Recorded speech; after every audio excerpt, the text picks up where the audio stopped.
이규 교수님과 같이 이번에 몇 사람이 정말 집중적으로 굉장히 연구를 많이 했습니다. 한 2달 동안 집중적으로 연구를 하고 전국을 2차례 이상 순회를 했습니다. 뭐 어떤 지역 같은 데는 대구 같은 데는 대학교 실적을 알기 위해서 총장들 그 20명을 전부 면담도 하고 산업체 뭐 굉장히 많은 데를 수를 보고 제가 정리한 것이 15대 과제, 76개 시청 과제를 준비를 했습니다. 했는데 쭉 생각해보면 결론을 생각하면 이게 쉽지 않다는 생각을 하게 됐습니다. 왜냐하면 굉장히 우리나라 사람들이 이거 지역 경영 발전을 한다는데 우리 인식 구조가 바뀌지 않으면 안 된다. 왜냐하면 어제 대통령도 이제 세종시에서 국무회의를 주재하면서 말씀하셨죠. 이제는 우리가 지역 주도로 발전이 안 되면 안 된다는 말씀하신 거거든요. 그게 이제 우리가 계속 연구해서 보고드린 것 중에 내용인데, 예를 들면은 이제는 지역이 발전이 되지 않으면은 출산율이 떨어져서 인구가 감소하기 시작해서 지금 2020년부터 정점으로 2021년부터 인구가 감소하는데 정확하게 2020년이 어떤 해냐면은 수도권 인구가 전체 우리 인구의 50%를 넘어서기 시작한 됩니다. 좀 더 쉽게 얘기하면 지금 우리나라에서 연간 한 42, 3만 명 정도의 대학 졸업생이 나오는데 지방에서 한 20만 명이 나오는데요. 그중에 10만 명이 수도권으로 옵니다. 10만 명.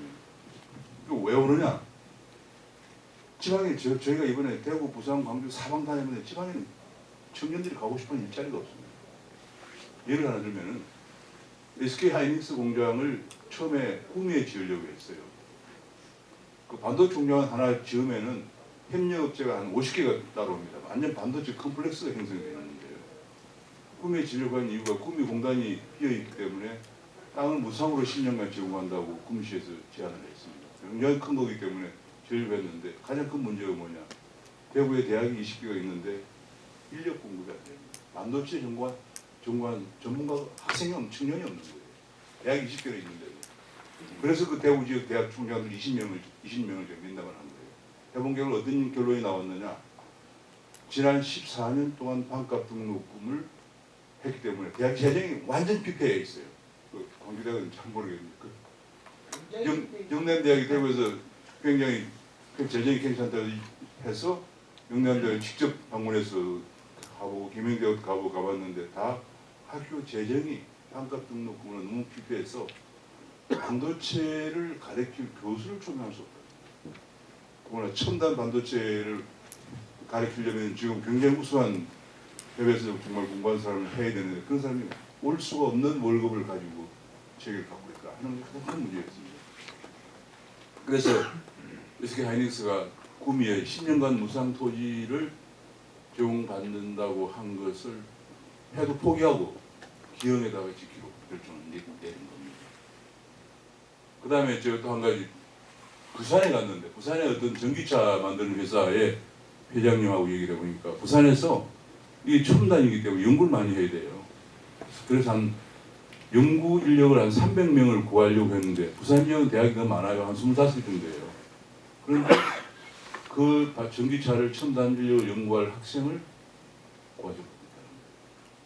그래서 이 사람도 할 수 없이 기형에다가 땅을 사가지고 회사에서 돈을 추가로 들여가지고 부산에 땅은 있는데도 땅을 사가지고 300명 정도 연구 인력이 모여서 연구할 연구동을 짓고 있다고 그래요. 추가 비용이 들어가는 거죠. 이유가 뭐냐? 부산의 지역의 대학에서 인력 공부가 안 된다. 왜? 지난 14년간 반값 등록하면서 부산 대학들이 완전히 피폐해 있어요. 이게 오늘 현실입니다. 그럼 어떤 문제가 생기느냐? 왜? 그래서 이제 청년들은 이제 우수 기업들이 안 들어오고 악순환이 반복돼요. 청년들은 어떤 식이냐? 거기서 대학 나와봤자 아무 배울 게 없다. 하는 코딩도 하나 못한다. 그럼 어떻게 합니까? 그 10만 명이 서울로 와가지고 강남에 있는 코딩 학원을 다닙니다. 보통 1년에 2년 다니는데 그 코딩 학원이 100개가 넘습니다. 전부 거기 1년, 2년 다녀가지고 어딜 취직하려고 그러냐? IT 기업, 판교밸리에 있는 IT 기업 같은 데 취직하려고. 우리가 잘 알지만 IT밸리에 취직하면 월급이 연봉이 2배씩 넘죠. 그게 우리 청년들의 꿈이에요. 그러니까 서울에 올라오면 결혼 못해요. 학원 다녀야죠. 취직해야죠.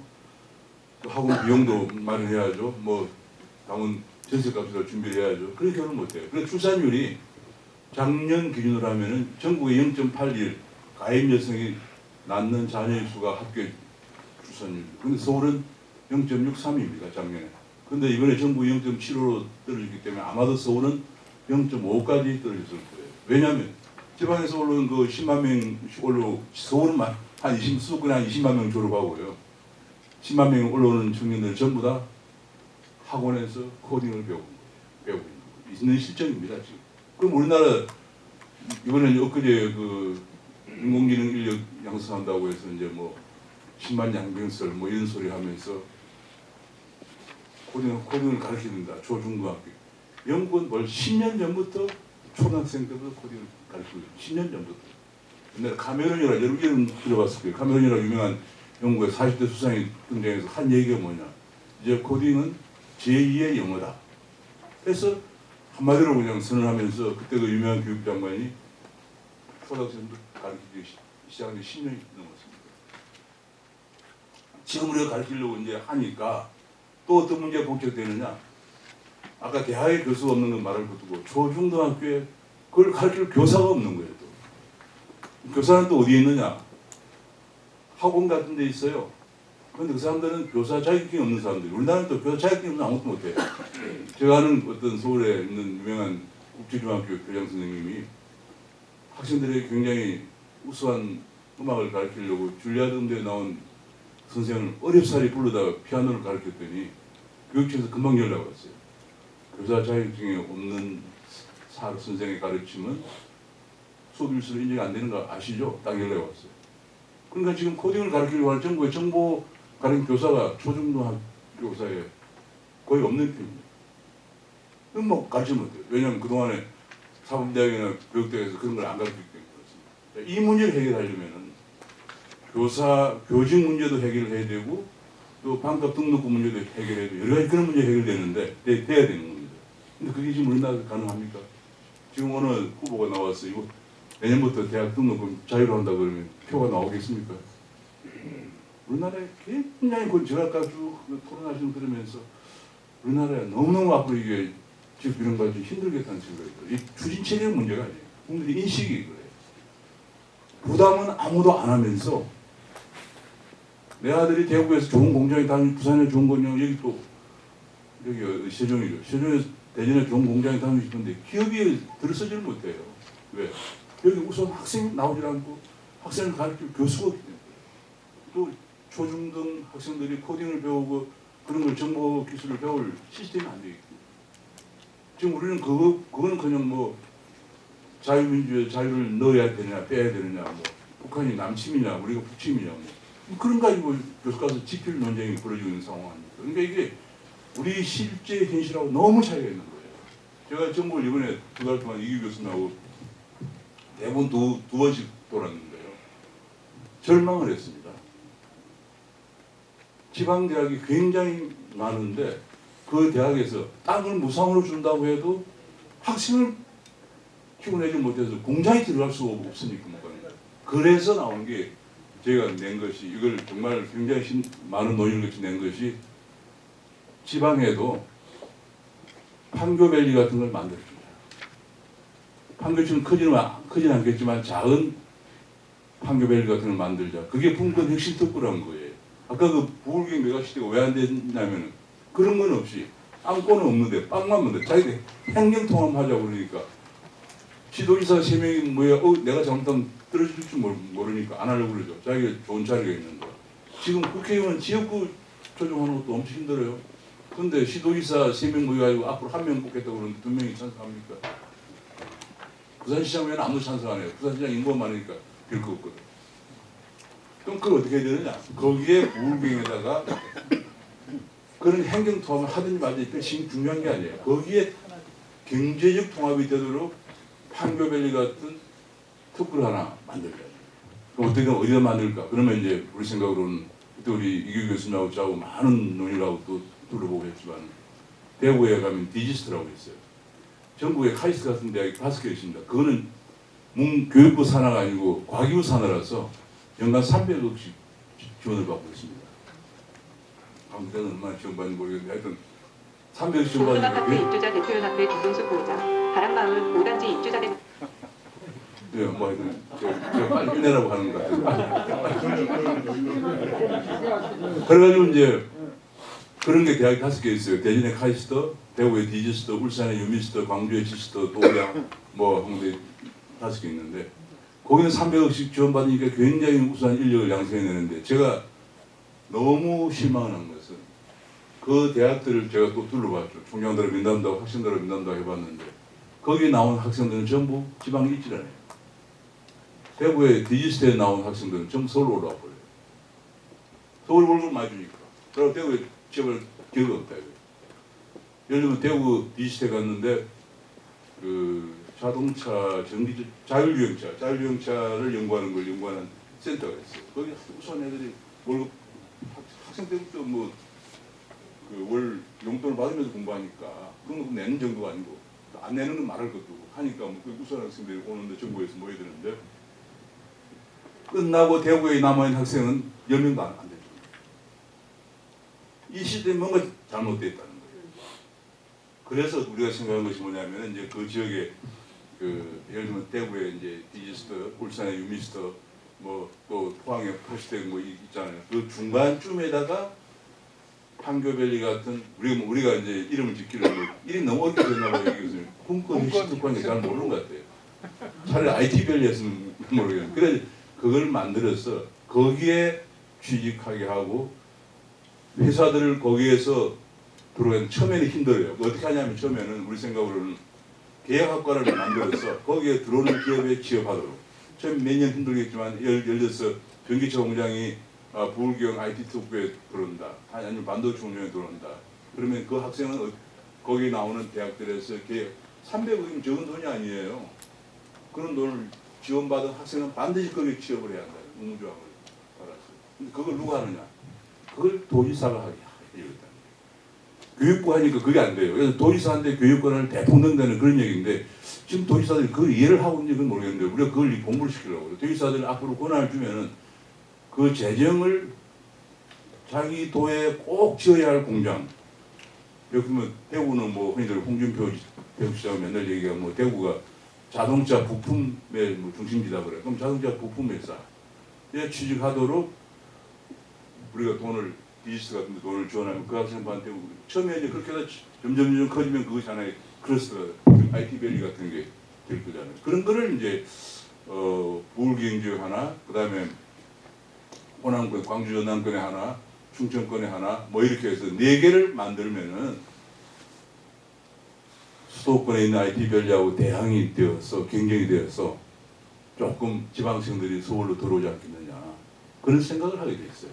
근데 그런 굉장한 스타디를 통해서 전부 현장을 방문하고 스타디를 통해서 넣었더니 15대 과제를 10대 과제로 줄이면서 도대체 누가 줄였는지 그걸 빼버렸어요. 또 핵심을 뺐어요. 그래서 지금 뭐 오늘 아침에도 뭐 미팅에서 우리가 화를 내면서 반드시 그걸 복원해야 한다 해서 뭐 지금 난리를 피고 있는 중입니다.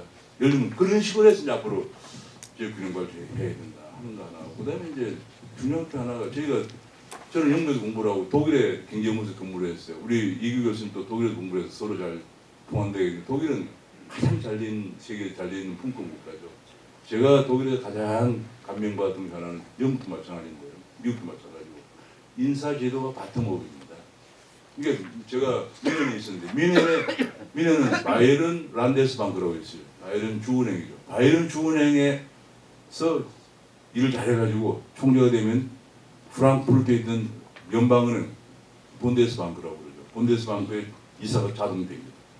그러니까 미넨대학 나오고 경제과 나와서 굳이 뭐 우리처럼 부산대학 나오는데 뭐 서울에 한국은행 시험 칠 필요 없어요. 부산에 한국은행 들어가면서 일 잘하면 나중에 서울 한국은행 이사가 되는 거예요. 독일만 그러냐? 미국도 그래요. 미국에 뭐 12개 지역 연준이 있습니다. 텍사스에 달라스 리저브뱅크에 있어요.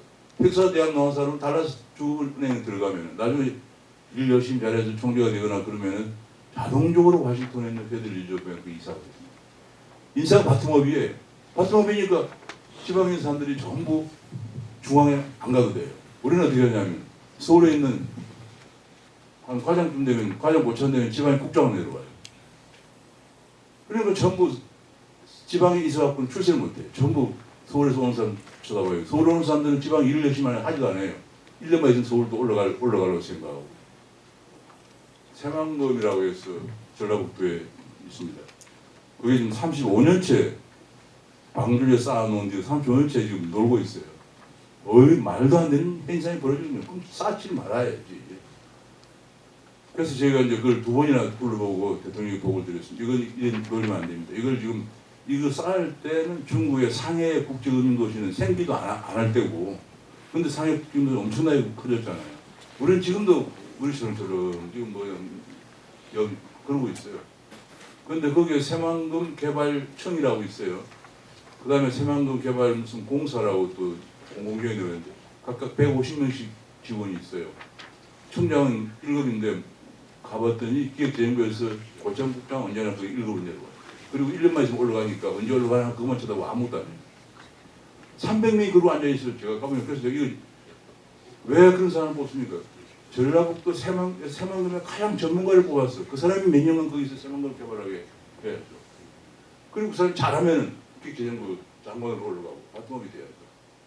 우리나라에 바텀이 안 되고 위에서 내려오는 시스템이 언제부터 했냐면 외정 때부터. 일본이 우리나라를 다스리려고.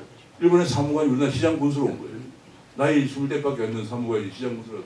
그게 지금도 남아있어. 저 어릴 때만 하더라도 서울에서 사무관이 시장 군수로 내려왔잖아요. 그러다 지금 좀 이제 개선돼가지고 서기관 거가 내려오다가 지금은 이제 선거제로 바뀌었지만 이런 것들을 우리가 바꿔야 된다는 얘기예요. 의식구조가 바뀌고 이제 주민들의 의식구조가 바뀌고 그 다음에 이런 제도가 바뀌어야 되는 거지. 투인 체제만 하더라도 지금 이제 자문위원회, 행정위원회나 가지고 많이 얘기를 하잖아요. 오늘 아침에 우리가 논의에서 이런 얘기가 나왔습니다. 지금 교육위원회, 행정위원회거든요. 근데 교육위원회가 지금 된다고 생각하는 사람이 있겠어요? 교육위원회는 정확하게 50대 50으로 좌포우파로 나눠져 있습니다. 저거 1년 내내 싸움만 하고 아무것도 못해요. 저도 뭐 정부에 관련된 여러 가지 위원회 일을 했지만 위원회가 정확하게 50대 50으로 좌포우파가 들어가 있으면 교과서는 개정 못합니다. 저 교육부에 있는 교육위원회는 없애버리는 게 차라리 나아요. 왜냐면 1년 내내 싸움만 하고 초중고등학교 교과서는 개정 못합니다. 우리 지방도 마찬가지예요. 지방시대위원회 해가지고 만들어 놓으면 행정위원회로 만들어 놓으면 50대 50으로 좌파우파 또 추천받아가지고 들어가면 아무 일도 못해요. 게다가 우리는 또 지역적으로 연관되어 있기 때문에 각 지역별로 또 오늘 아침에 그 얘기 많이 나오는데 지역별로 고르게 뽑는데 위원들을 그러면 지역 간에 서로 싸워요. 예를 들어서 뭐 호남에 무슨 고속도로를 건설하면 경북에 또 우리도 하나 해야 된다고 그러고 그래서 정부에 우리 대통령께서 공약한 공항만 6개를 건설한다고 그랬어요. 지금도 공항에 놀고 있는 공항이 너무 많은데 고추말리는 공항도 있고 뭐 그런 거 있잖아요. 근데 또 공항을 6개를 지은다면 왜냐면 동네마다 공항을 만들어달라고 하니까 동네마다 가서 지어주겠다고 그랬어요. 그러니까 이런 식으로 되면은 이게 안 되고 그래서 이제 가장 바람직한 것은 자문위원회를 할 경우에 대통령은 내가 한다, 내가 집행한다 이게 나를 믿으라 그런 말씀을 하셔요. 근데 우리가 보기에는 자문위원회 하면은 대통령이 과연 잘할까 걱정이 돼서 행정위원회를 하자 그런 저도 그 생각을 했는데 행정위원회를 하면 어떤 문제가 있나 이제 우리 아침에 논의를 해보니까 행정위원회 하면 교육위원회처럼 된다 아무것도 못하고 1년 싸움만 끝난다. 그럼 어떻게 해야 될까? 부처가 되는 게 제일 좋다. 부처가 돼 정원급 부처가 돼서 하는 게 좋다. 지금 근데 이번에 나온 법에는 산업부 행안부 지휘받게 됐어요. 아니 지금 이게 부총리급이 돼도 안 될 판에 산업부 행안부 지휘하는 지방시대위원회가 작동이 될까? 그런 부분들이 우리가 이제 논의되고 개선이 될 그런 부분이에요. 우리가 생각이 많이 바뀌어야 되고요. 이게 잘 되기 위해서 제가 아까 말씀드렸지만 지방시대가 안 되면 어떤 일이 생기느냐? 인구가 이제 그래서 줄어듭니다 자꾸. 2020년을 기점으로 인구가 줄어들어요. 곧 얼마 안 있어 5천만 명대가 깨지고 보다 한 10몇 년 지나면 4천만 명대가 깨집니다. 우리나라가 이렇게 되는 거예요. 자꾸 줄어들죠. OECD 분석 자료를 보면은 학교 출산율이 0.25% 떨어지면은 성장률이 0.9% 포인트 떨어진다는 분석이 나옵니다. 지금 우리나라 잠재 성장률이 2%가 가능한다고 해요. 금년에 아마 잠재 성장률이 1.9%일 거예요. 그건 학교 출산율이 0.25% 두 번 떨어지면 뭡니까? 그냥 우리나라 1% 미만으로 떨어지는 거예요.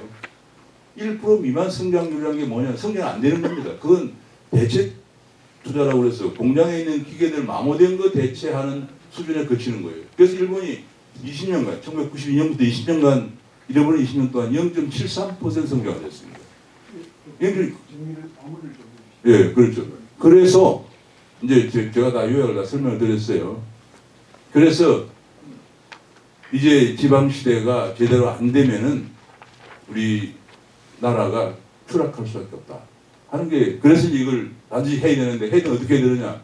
우리 국민들의 생각부터 바뀌어요. 지방에서 우수한 대학이 있어야 되고 우수한 기업이 들어오면 어떻게 해야 될까? 우리의 생각부터 바뀌어서, 심지어는 미국 같은 경우 오늘 아침에 어느 조사 모임에 갔더니 하버드 로스쿨, 비즈니스쿨 학비가 1억입니다. 우리 아이들도 뭐 미국에 가서 로스쿨 다녔는데 학비 1억이었어요. 그렇기 때문에 잘 가르치는 거예요. 그렇기 때문에 우수한 반도체 인력을 막 양성해내는 거예요. 근데 우리는 대학 등록금이 얼마입니까? 1년에 대학이 얼마예요, 등록금이? 아무튼 우수 인력을 양성해낼 수 있는 만큼 우리 부모들도 부담할 수 있다는 생각을 가져야 되고요. 그리고 우수한 기업이 들어와서 우리 애는 우리 동네에서 대학 다니고 우리 동네 기업에 기업에 좋은 기업에 취직한다. 이런 시대를 만든다는 각오가 돼 있지 않으면 이거 안 됩니다. 누가 해주기 바라고 안 돼요. 그래서 이제 제가 이제 대충 다 얘기를 했고요. 앞에 쭉 프린트 보시면 될 것 같고, 지금 이제 큰 문제가 아까 어느 분 질문했는데 대통령의 의지 대단합니다. 저희가 뭐 우리 임명장 받을 때부터 대통령이 인수위원회 임명장 받을 때 대통령 우리에게 윤석열 정부는 지방시대다 이걸 계속 강조했고요. 또 마지막에 대통령께 보고를 드리러 갔을 때 대통령께서 자기는 지방시대 아니면 대한민국 어제도 얘기했듯이 신정식 국무회의에서 지방시대가 안 되면 우리나라 이제 추락한다. 신념을 확실히 갖고 있고 그건 확실합니다. 문제는 어떻게 하느냐, 국민들과 어떻게 서로 논의를 해서 서로 국민들도 받아주고 정부도 결만을 하느냐, 그게 문제인데, 첫 번째가 지금 첫 번째 난관이 지방분권 및 지역균형 특별법이 국회에 조만간 제출될 건데, 그것에 지금 지방시대위원회를 어떻게 할 것이냐 하는 문제가 가장 큰 문제로 되고 있습니다. 그 정도로 제가 마칠게요. 감사합니다.